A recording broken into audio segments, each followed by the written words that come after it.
Hey, everybody. Hello. Hey. Um, Before we start, I think it behooves us, and maybe we can just, kind of run with this for the session if people like. Um, whether there are any Passover preparation questions, concerns, thoughts. Anyone wants to talk about that because it's, we're tis the season. We're now in the time where we're thinking about that a lot and talking about that. So, um, does anybody want to, throw in some questions? Yep. Go for Um, it. the Hametz form, is it going to be on the website? I just sent it in to Right. Beverly about an hour Well, ago, an hour and a half ago. okay. Okay. We'll see. I don't know if it'll make new news, but and so I made the form like I made it like a whole letter, Okay. where I, explained things and encouraged, donations if people are able, and then, included this form at the bottom.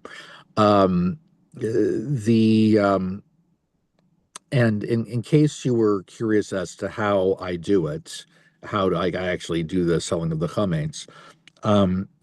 So what this is where my living situation makes this a little easier for me, because I go to the synagogue where I used to work in Charleston, and the rabbi over there, and I form, like two parts of a three-person Beit Din, Hmm. and we give all the chametz that had been gathered for Heskamuna and all the ones for Synagogue Emmanuel in Charleston, and we actually have one other witness, and then we do the sale to uh, probably to the administrative assistant at Emmanuel. And you have to fill out a form. Now, the form is pretty straightforward. I mean, it's pretty like once you walk through it. I mean, it's you pretty much say, all right, well, no, you get to own the chametz from this day to this day. And so it's whatever days that Passover falls, around that time. And then you talk about, and then it lists all I mean, part of it is already, again, most of it is pre-written. So it's just you print it out and fill in a few blanks. Um, and you then say, okay, it's like a certain amount of money for this and a certain money for that. And, but usually what we do is like we slip that person 10 or $20 and say, and then when we, get in front of everyone, we're like, hey, so, $20 for all this sounds like a good deal, right? Okay. And it just sort of goes from there. Um, and then we all sign it and we're good to go. All right. So, all right, other questions. The things that you remove from your home, can you keep them like in the trunk of your car? Yeah. Not only could you do that, and here's the key to it though. The key is if you were to put in the trunk of your car that you can't open the trunk of your car during the holiday. Or Right. or You or can't it see must it. be, yeah, you can't see it, right? Um so to make it easier, you can put it in an area of your home that's going to stay covered for the entire time. So, um, one thing I do is that like there are now this is something that I had decided to do on my own, but I have a chest freezer, and so all the frozen items that I have in like the regular refrigerator freezer, all those things, they all go into the chest freezer, Mhm. and I tape up the chest freezer for the holiday. Just be like, okay, we're not going to open it for this time, and then only Passover appropriate things are in the regular freezer. Um, so yeah, Scotch tape is your friend for this. Um, yeah. So, and then, and then like, if you have a pantry that closes, where it's like, if it's a door that closes, well, then, simple enough. And it, Passover is, it is like the holiday itself, is somewhat messy. Not only with the fact that matzah crumbs get everywhere, but also it's the fact that you have a lot of like the food you actually do use during the holiday. You have to be able to like it all has to be out, if you will. Like that, like that's the food that has to be out. So as it turns out, it's just like there's just not a lot of counter space to go around, at a certain point, because you've like, here are your boxes of matzah, here's your matzah meal, here's your Passover tomato sauce. I mean, whatever it is that you're using, like that's the stuff that, like you don't, if you're closing up your pantry, now your pantry is out in the open. So it's not, in general, it's not the most aesthetically, uh, gorgeous thing, but gets the job done. Other things. Okay. All right. Well, good. And if you come up with more stuff between now and then, we'll certainly talk it through.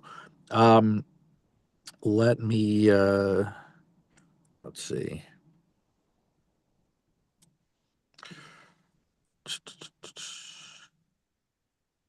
Let's get into here.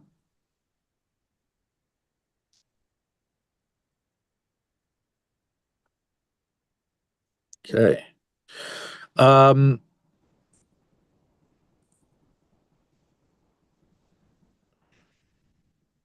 feel like 120 was somewhere where we were. Okay, so yeah, so we're continuing down our journey through the weekday Amidah.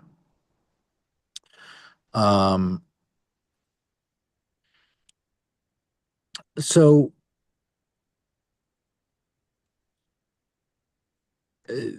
this one I find very interesting. So this is where we're now like this is now the portion of the Amidah in which we are saying thanks.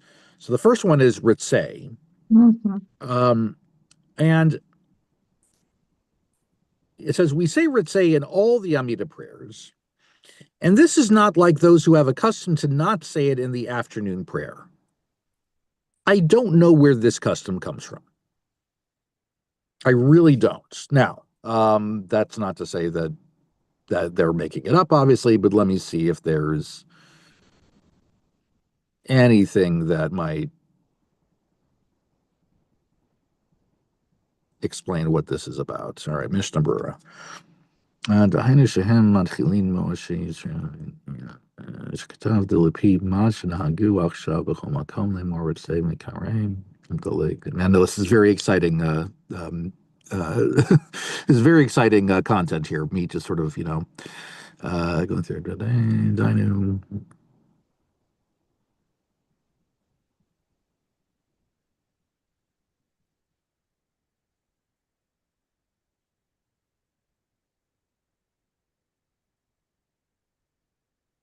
כתב הטור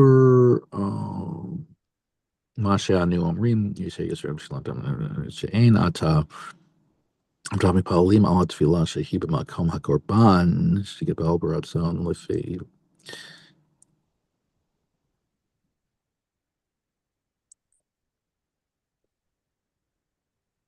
Okay, so I mean okay. I don't know if I'm understanding this perfectly. I mean, I'm probably not. But the Ritzay prayer refers to expressions of thanks, and at least in in Orthodox prayer books, I mean, and some even have crept this back to conservative prayer books, it refers to the sacrifices. And so the question is, all right, if there's not a sacrifice corresponding to the service that you're saying, do you still need to say ritzeh? In other words, why refer to a sacrifice when in temple times you wouldn't have a sacrifice?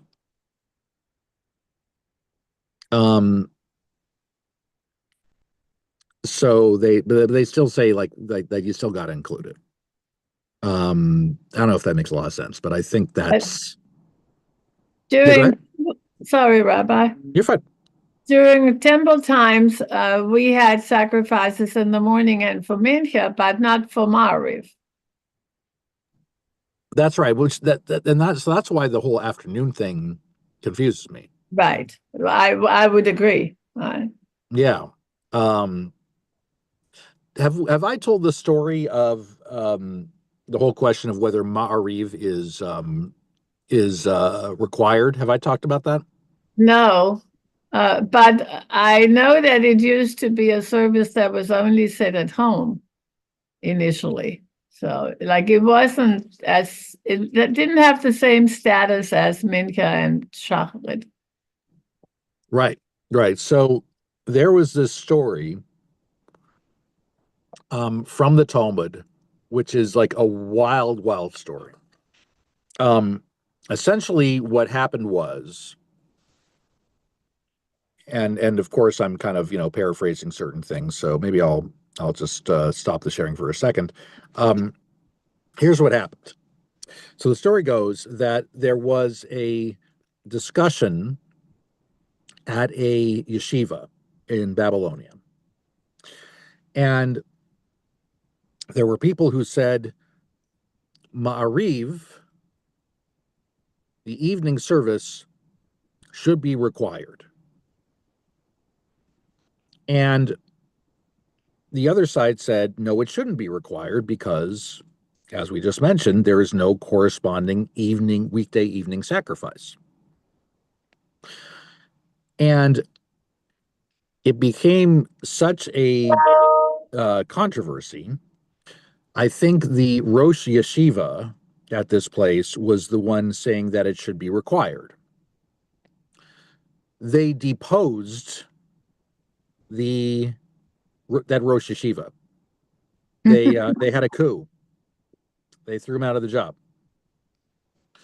And then, so the people who were against making Ma'ariv a required service, they now controlled this yeshiva. But then they looked at each other and said, all right, what are we going to do now? We need a new Rosh Yeshiva. And they went through a couple of, some different names of people who are good candidates. Like, I mean, this is all recorded in the Talmud. Who's a good candidate for this? Who's a good candidate for that? And then they arrive at a very young and talented scholar.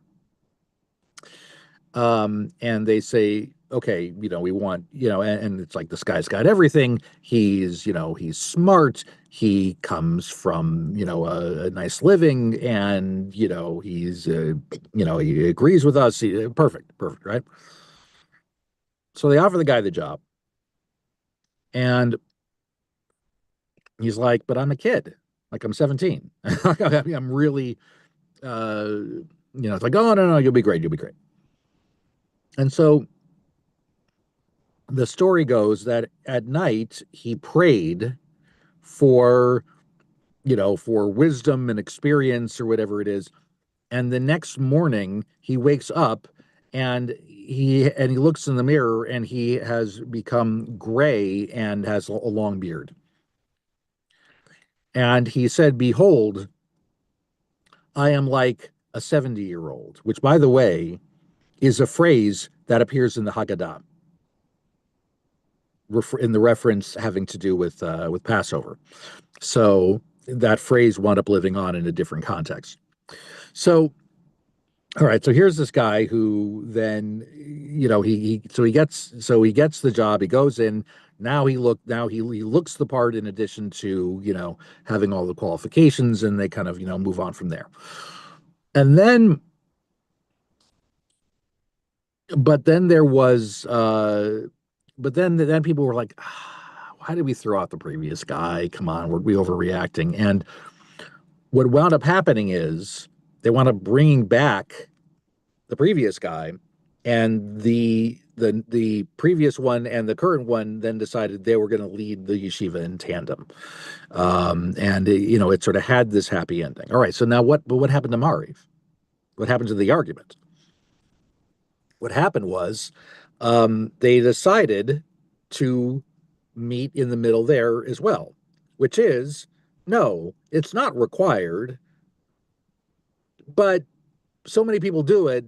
It's such a strong custom that we might as well do it. That's what happened, which is kind of nuts when you think about it. And so, in other words, the Talmud was essentially acknowledging that there was no that yeah, based on the logic of, we're trying to do services based on the sacrificial system. By all rights, there shouldn't be a required Mariv service. But yeah, you should anyway. Was sort of how it wound up.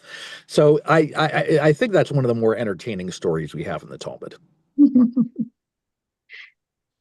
So any thoughts on that? No, two truths, three opinions. Yeah. I mean, I think this was a case where, I mean, look, do rabbis in the Talmud always behave, with all the class that you would hope that a rabbi would act?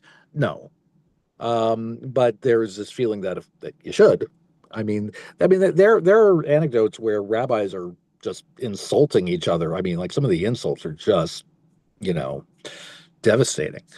There are people too, as Yeah. you would say. They are people There too. was a lot of competition always, right? Yeah, certainly.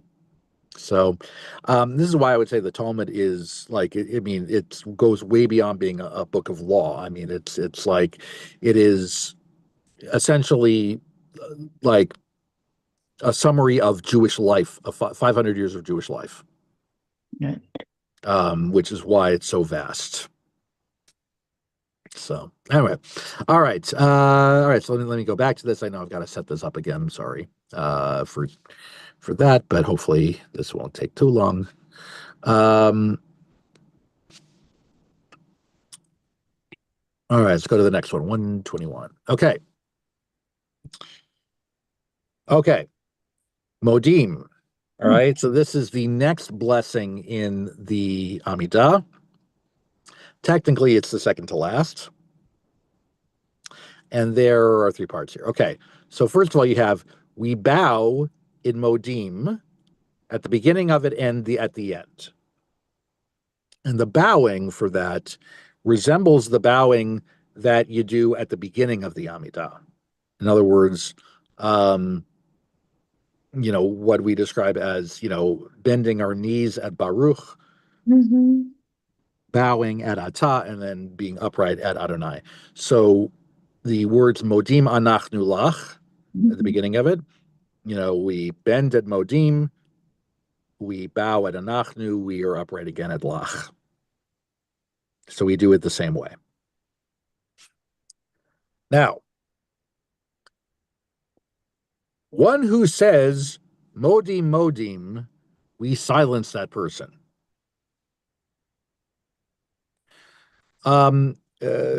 Which means to me that that one would have silenced Tommy James and the Shondells. Here she come down singing Modim Modim. Okay, all right. So I'm being silly. Okay, no. In other words, if people get carried away, and this I think is just an overall idea. To me, it speaks to an overall idea of sometimes people just get a little carried away about wanting to be so so attentive and so not only attentive, but just so precise about everything that they'll do more than what you have to do. So when we say modim, you don't go modim modim. It's I mean, think of times where people repeat things and it gets annoying. I mean, try to think of times where people repeat things and it's annoying. I mean, try to think of times where people repeat things and it gets annoying. You get my point, right? In all seriousness, that's what happens. And so, but this, I think, is one of those things that tries to guard against, I don't know if it's over enthusiasm or just overdoing it, right? I mean, there are times where we just do a little too much and it becomes onerous for the community to have to listen to it. Um, that seems to be what this means. It's that like, okay, like at a certain point, we get the point if you're really going to be overly enthusiastic about it. To me, this is a, tircha de tzibur matter where we're just, someone who is doing so much that it just overdoes, that it winds up irritating other people. Does anybody read that differently? No, No. that's good. But how would Yeah. that person be silenced? Yeah, I don't know. I mean, I'm sure there'd be plenty of creative ways to silence that person, I mean, I think that, in other words, they should be like, I mean, maybe that, it's sort of a way to saying like, where people, hopefully a respected person would be like, okay, shush, enough. Mm-hmm. I mean, Yeah, I think that, don't you think that refers primarily to a prayer leader, Yeah. the Shaliach Tzibur, and I mean that he or she, and in that case, he can be silenced by just not letting them daven, Yeah. not lead services. So to me, I mean, like the example I think that seems to be like most resonant with me is like, okay, Friday night services. My feeling with Friday night services, especially like, I feel like the whole Carlebach style of Friday night services kind of gained traction in the last, 30, 40 years. Yeah, With a lot of, yida, yida, yida, yida, yida, yida, yida, yida. right. Now, are the yada, yada, yidas, can they be enjoyable? They can be. But at a certain point, it's like it's enough already, right? Um, there was a synagogue in Manhattan. Maybe it still exists, and it was known as the Carlebach Shul. I don't know whether Shlomo Carlebach actually prayed there, but the idea is that they would, they kind of, utilized, certainly Carlebach tunes, but also sort of like the Carlebach style, which is, which I would always say is not unlike a Jerry Garcia guitar solo. It just goes on and on and on and on. Now I do think that, nigunim, the wordless melody can be a very effective way of being involved in prayer. I do also think that a Friday night service, unless there is a particular occasion that demands it, should not go much more than an hour long. I think for a lot of people, it's the end of a long week. Some people are waiting to have Shabbat dinner until after Friday night services are over. Or in some cases, people have had Shabbat dinner and are now attending services. And between Shabbat dinner services and a full day on Friday, many times involving work, you're done. And it's a lot to ask that Friday night services go on and on and on. So this Carlbach synagogue I attended, Friday night services lasted an hour and 45 minutes.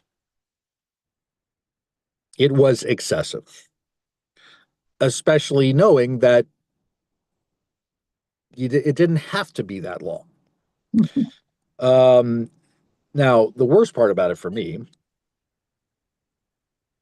was I had been invited. The reason I was there is that through a friend of a friend or something like that, I'd been invited to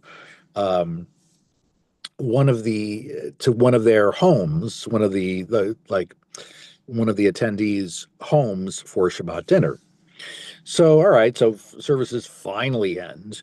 And then it's like, all right, we're walking. This is, Manhattan. We're walking, 10 blocks or whatever to this apartment. We get up to the apartment and, and then of course it's taking forever to get, everybody organized, everything like that. And again, then just the people there were just so, like, they were on such a quote unquote spiritual realm or something like that, that they were really, they were just like they had no sense of how long everything was taking.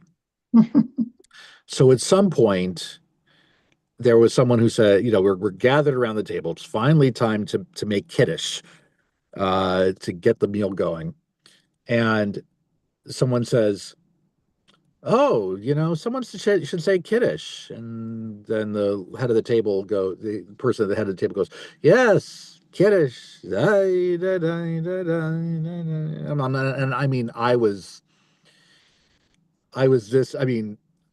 I recognize I was a guest at their home, but I was this close to going, okay, make kiddush already. Enough.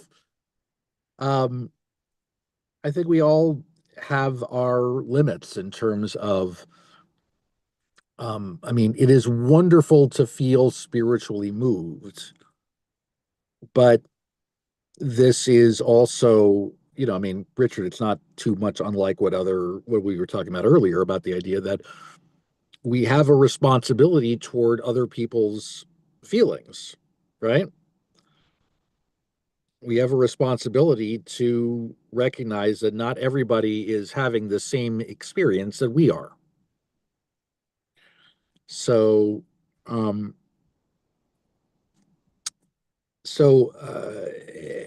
I recognize there are people who might look at it otherwise. This is how I look at it. Any thoughts or comments on that?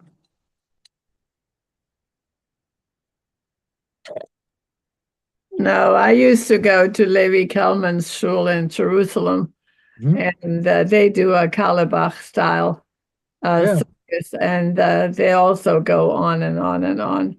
I did enjoy it at the time. I'm not sure how I would feel about it today. I agree with you. I can take a certain amount of it, but of the nigunim, but at some point I want to get going and move forward. There is a time for everything. Yeah, there's a time and place for everything, and I'll put it this way. In all my time leading Friday night services for congregations, I have never had anyone say, gosh, I wish you would go on longer. I've never had anybody, say that. So that's my answer there. Well, when I was in Birmingham, I lived in Tuscaloosa, but every Friday night and Saturday morning, I drove to Birmingham for services. Sure. And for two years, I led the Friday night service. And we didn't do much. We just went pretty much straight through. Yeah. And look, it's there and a balance is appropriate. I also don't like a Friday night service where everybody's just where it's just like Yeah. everything's a quick mumble and So you're done much- you're done in 20 there's minutes. so- I mean, yeah, there's so much singing though in the Friday night service anyway, I mean, yeah. it's a very melodic service and There's and it's good and look, and it's good to have a time for celebratory singing. I mean, we got to right. do it, but uh there is at Camp Ramah there is a group of people, like a group of sort of like counselors who at the end of Mies Morle Davi da da da da da da da, like yeah da da da da da da da da da da da, like that one. Yeah. And they've begun to do this chant about love of the land of Israel. Okay, fine. But then it becomes this silly competition of how long can we keep this? How many times can we repeat this? Mhm. How many times can we keep this going? And I think this was 2 years. I think this was 2 years ago. Like a couple of people who were really leading the charge on this were sitting right near me, and I look at them after like literally the seventh time that they did this. I looked at them and I'm like, Dayenu, like enough, okay, like It takes a lot to have you say, to make a comment like that. yeah. I mean, it was just really. It's like okay, like because to me at that point it was no longer about the spirit of Shabbat. It was Right. about the spirit of how long can we like it became this like what can we get away with. Mhm. Mhm. And at that point it's like okay, you're not honoring God anymore. You're just Right. it's like you're competing with yourselves and silly. Okay, enough of a soapbox. I mean, enough of me being shouting at the clouds. Okay, now an individual does not say Birkat Kohanim, the priestly blessing. Okay, what is this about?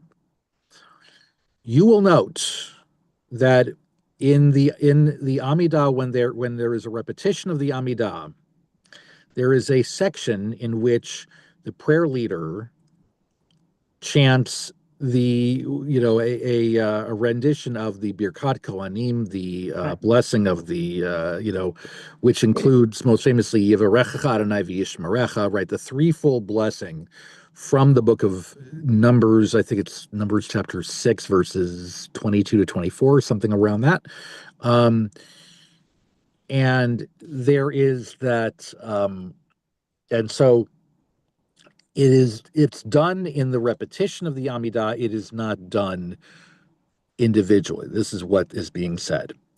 Now, let's read the gloss and I'll explain this a little more. The gloss says this is the principle, and it appears to me that people should practice like this. But I think that's a typo. The widespread custom is not like this. Rather, even an individual says that anytime it is appropriate to spread the hands to say Birkat Kohanim, but this does not appear correct to me. Okay, so by spreading the hands, we're talking about this, right? Yeah. Yeah. Right.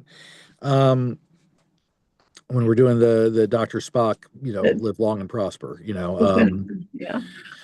which by the way, you know that like they were looking for some sort of symbol, like when they made Star Trek, they were looking for some sort of symbol, like what kind of symbol what kind of like salute should Dr. Spock have?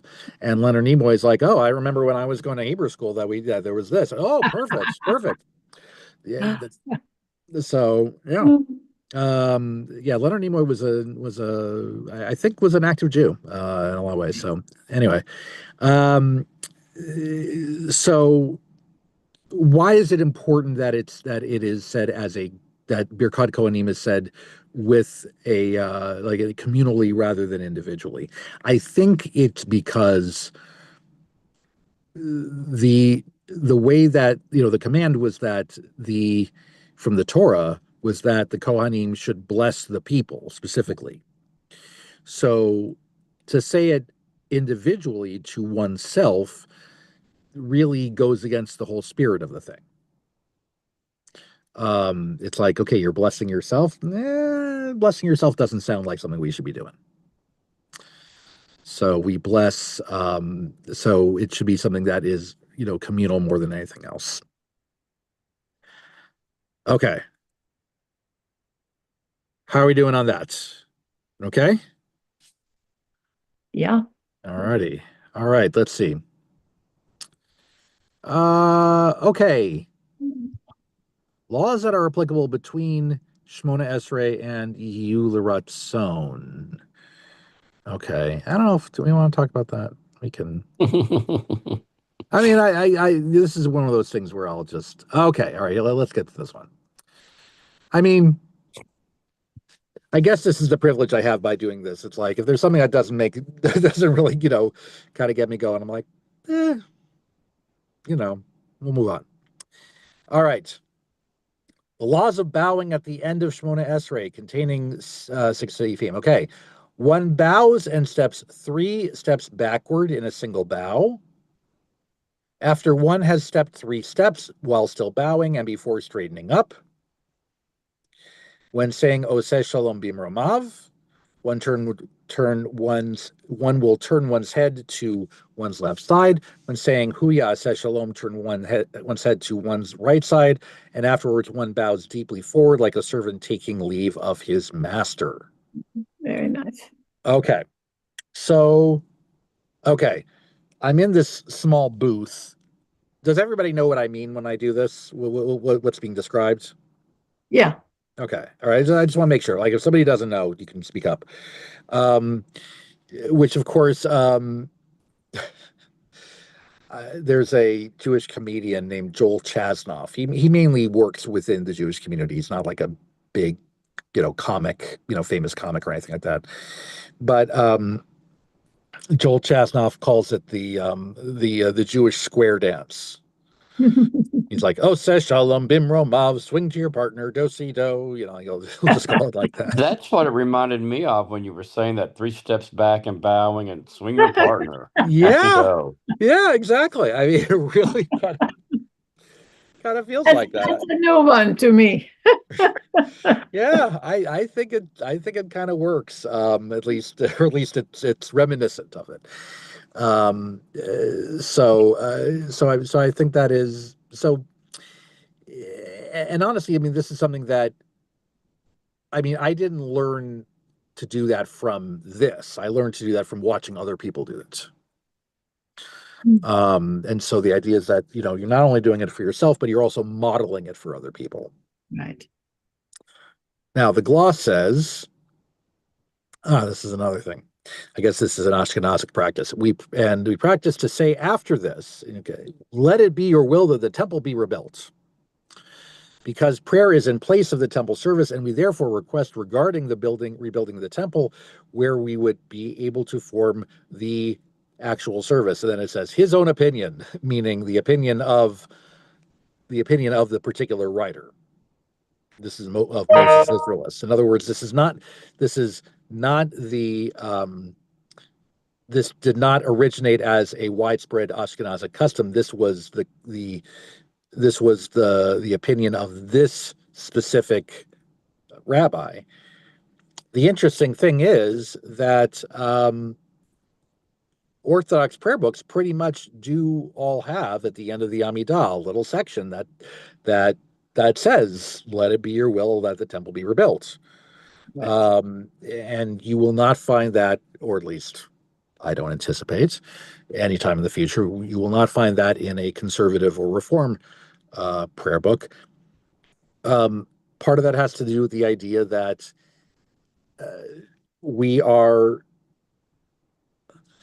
the conservative reform movements don't operate under the assumption that whatever lies ahead in history, that it will necessarily involve a third temple.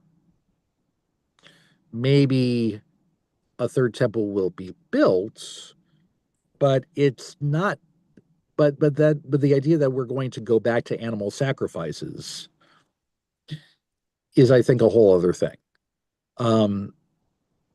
I don't know whether I talked about this during my Jews in the Afterlife, Judaism 101 the other day. But people have asked that before, that, does anybody think that we're going to actually be offering sacrifices in a theoretical third temple? Do we think that that's actually going to happen? That we're going to go back to exactly how the Torah put it? There are some who assume that it would. There are others like me that would say not so fast, for a couple different reasons. One is that, one is just the general uncertainty. I mean, that, I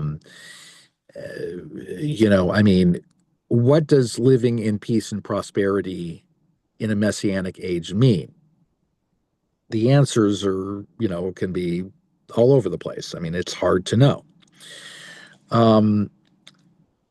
But what can we, what can we anticipate in terms of that?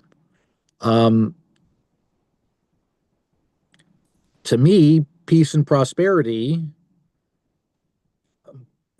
in a messianic time might mean that we get to be side by side with our Christian and Muslim brothers and sisters in harmony, which would allow for the possibility of the Dome of the Rock to still stand while we build another temple, alongside it. Again, these are, very idealistic, wishes or imaginations, but still, I mean, if we're imagining, might as well imagine for the best thing.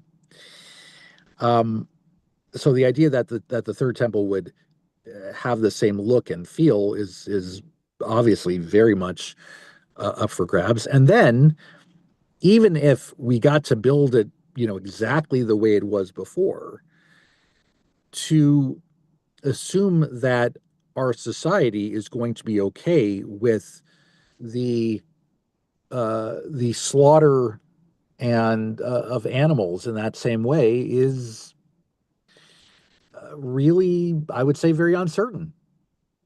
I would think, I mean, the interpretation that I thought would be most palatable would be that we would sacrifice, but we would go back to only we would only sacrifice grain and crops, because there are a couple sacrifices that do involve grain and crops and not animals. So my feeling is that we would go to a plant-based system, literally, in a third temple, because I think our view and understanding of animals has evolved, like a lot of things. As with anything having to do with a next world or an afterlife, all of this is, of course, speculation and opinion. So anyway, conservative and reform, I don't think they're going to have this clause at the end of the Amidah anytime soon.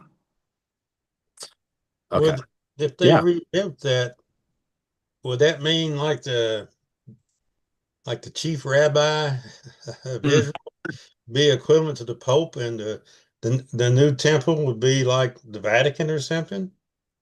Hey, I don't know. I mean, there's it could mean any number of things. I would feel. I mean, look, there is a chief Sephardic and chief Ashkenazic rabbi in Israel right now. Not that everybody subscribes to everything they say, obviously. So yeah, I mean, are we going to be in a Pope situation? It's hard to know. What I will say is that, while I do have a great deal of respect for our current Pope, I do hope that if we did have a Jewish Pope, that he would have the decency to be a Cubs fan rather than a White Sox fan, like our current Pope is. That's actually true. The current Pope is from Chicago and he's a White Sox fan. You know, Can't if take that, you anywhere, can we? what's that?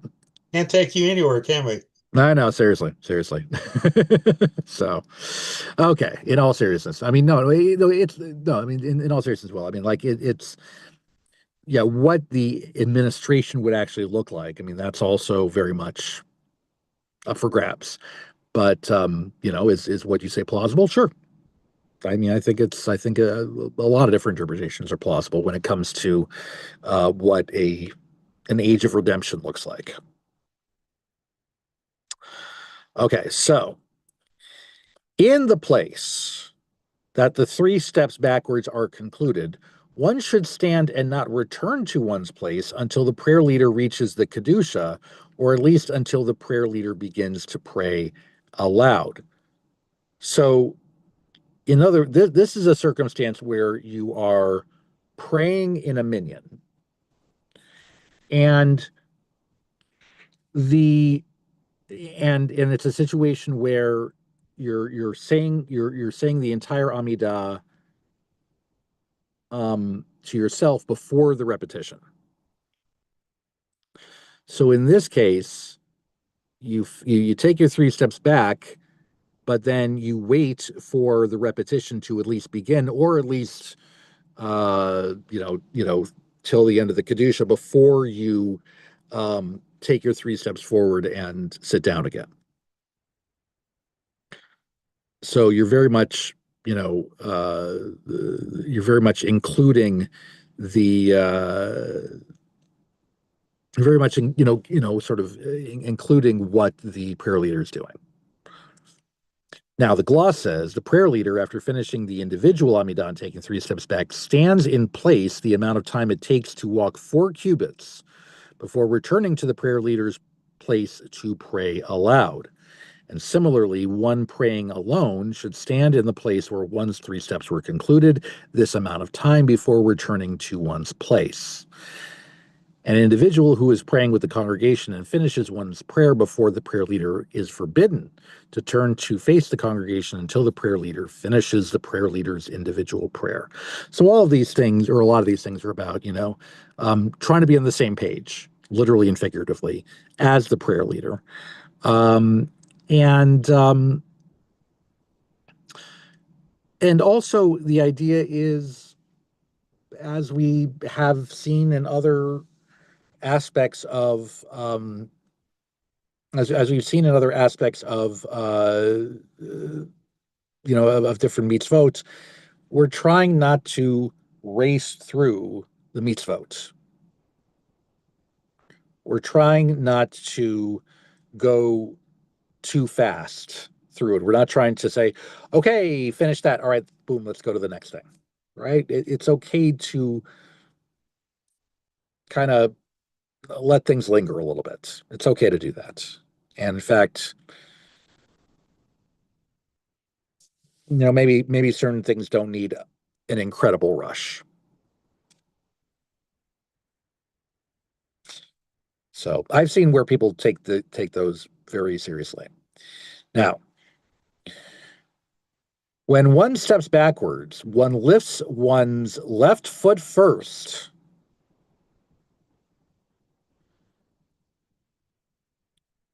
You put your left foot in, you take your left foot out, you tip your left foot in, and you shake it all about. You do the hokey pokey. Okay, not quite. Okay. In all seriousness, the idea is when you step backwards, you step with your left foot first. Okay. And the distance of these steps is minimally that one places the big toe of one foot next to the heel of the other foot. You think they're afraid to get specific? They are not afraid to get specific here. And ideally, one should not take larger steps than this. So like many different things from the law codes, there's an expectation that you are they give you full details about what they expect. And then in addition to that, you have in the fourth thing here, a person who adds to the 3 steps is considered haughty. Right? In other words, don't show off and say, "Oh, wow, you do 3 steps, I'm going to do 5. Look at me." No, don't overdo it.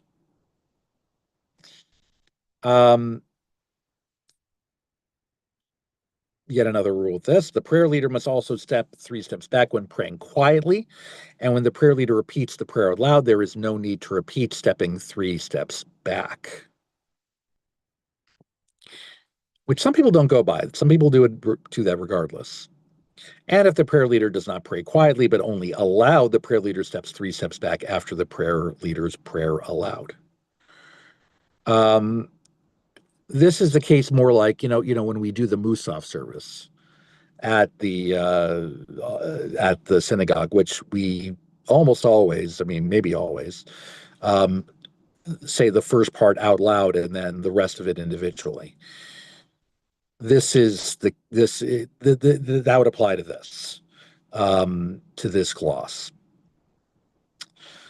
And then finally, when the prayer leader repeats the Amidah prayer, the leader should say this phrase, Adonai Sevatai Tiftach, the verse that precedes the Amidah. But does not say Yehu L'Ratzon at the end of the prayer. So what is this Adonai Sevatai Tiftach? You may have seen this. Yeah. It's essentially praying for the ability to pray effectively. Open up my lips that my mouth shall declare your glory. Right. Let's see.